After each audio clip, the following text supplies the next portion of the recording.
In this video, update lang tayo sa kaganapan sa market. Nananatiling nasa paligid ng 89,000 si Bitcoin matapos bawiin ang gains mula sa post-Fed rally noong nakaraang linggo. Mabilis na naubos ang demand pagkatapos ng 25 basis point na rate cut at numinipis ang liquidity habang papalapit ang year-end. Bumalik din sa ilalim si BTC at Ethereum mula sa mid-week high at maraming altcoins ang nananatiling mahina kaya ang kabuuang itsura ng market ay hindi naman extreme fear pero kapos sa follow-through. Sa ilalim ng surface, mas maingat at mas systematic ang galaw. Ayon sa mga report, mababa ang leverage, tahimik ang volatility at lumilipat ang capital papunta sa short-dated yield habang ang mga counterparties ay nagsesecure ng mas mahabang pondo sa mas mababang rate. Ibig sabihin, mas pinipili ngayon ang balance sheet optimization kesa malalaking directional bet. Kasabay nito, napansin ng Glassnode na dahil range-bound ang price, tahimik na bumabalik ang pagbili ng mga digital asset treasury companies noong huminto ang mga DAT sa pag-accumulate nitong mga nakaraang linggo. Madalas nang binanggit iyon bilang dahilan kung bakit nananatiling matamlay ang price. Ngayong bumabalik ang maliliit pero tuloy-tuloy na pagbili, may buffer ang ilalim kahit hindi pa malakas ang momentum. Sa ngayon, ang kombinasyon ng maingat na trading sa ibabaw at tahimik na pagbili ng balance sheet sa ilalim ang nagkukulong kay Bitcoin sa wide range. Kapag umaakyat, mabilis mapagod ang rally pero kapag bumabagsak, may sumasalo rin. Hanggat walang malakas na macro trigger na magpapabilis sa treasury buyers, posibleng manatiling subdued ang price action kahit dahan-dahan na lumilipat ang pagmamayari papunta sa long-term holders. May isa pang mahalagang anggulo, ang 4-year cycle ni Bitcoin. Ayon kay Marcus Jelen ng 10x Research, ay buhay pa pero ibang force na ang nagtutulak. Hindi na raw halving ang pangunahing driver, mas ramdam ngayon ang politics, liquidity at timing ng mga eleksyon sa Estados Unidos.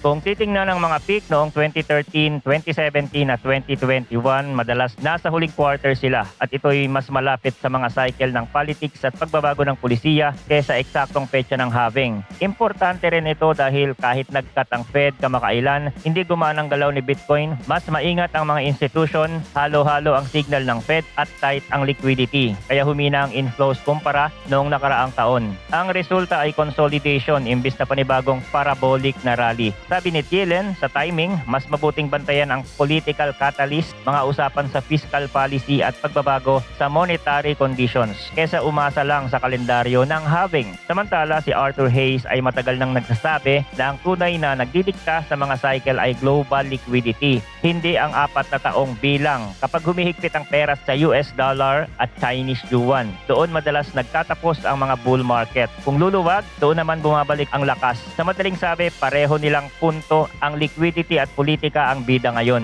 Balik tayo sa charts at positioning. Ilang araw nang nakadikit ang price sa gilid ng 90,000, sinabi ng ilang analyst na extreme low ang volatility at kapag ganito ang setup, karaniwan itong nauuwi sa malakas na galaw na susunod. May dalawang senaryo sa mesa. Una, kung magtuloy ang bear flag sa daily chart, pwedeng may isa pang bagsak papunta sa bandang 73,700 hanggang 76,500 kung saan naghahanap sila ng medium term bottom signal.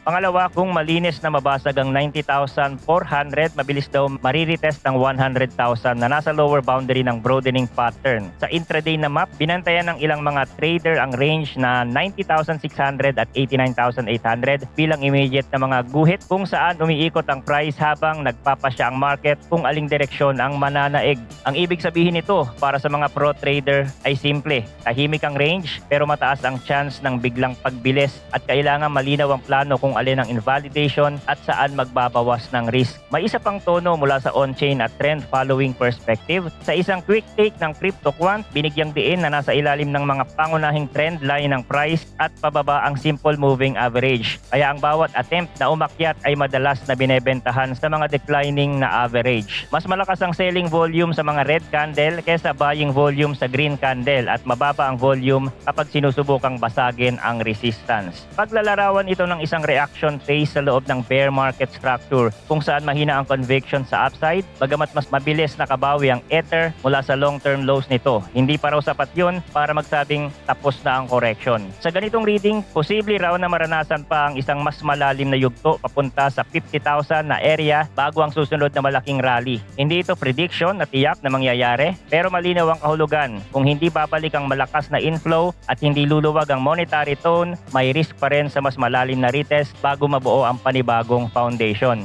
Habang lahat ito ay naglalaro, may ilang bagay na nangyayari kasabay ng tahimik na chart. Kagaya nga ng sinasabi ng mga analyst na mababa ang leverage at maraming funds ang pinipiling ang short-dated yield. Ibig sabihin, mas pinapahalaga ng stable na kita at funding kesa speculative na position. Ito ang eksaktong backdrop kung saan madalas mabuo ang mga malalaking galaw kapag may external shock o kapag biglang may pagbabago sa liquidity. Doon pumapasok ang mahahalagang susunod na signal. Kung magpapatuloy ang tahimik na accumulation ng mga DAT habang hindi tumitigil ang selling pressure, unti-unting titibay ang floor. Kung may malinaw naman na pagbuti sa liquidity tone tulad ng mas consistent na inflow sa malalaking product at mas malambot na messaging, sa susunod na policy checkpoints tataas ang chance na mabasag ang resistance bands gaya ng 94,000 at 100,000.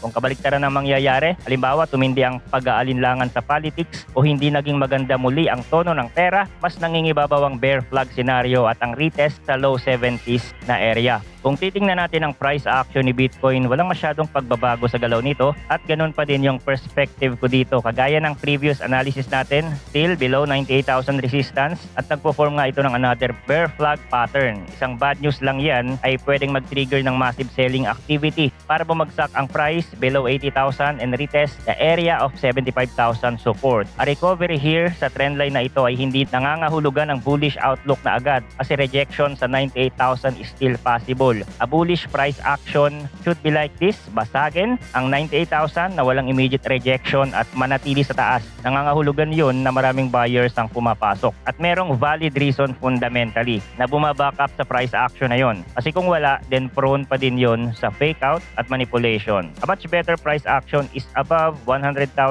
or 108,000. Pero sa ngayon, this price action is still bearish and a drop lower is still likely. Okay?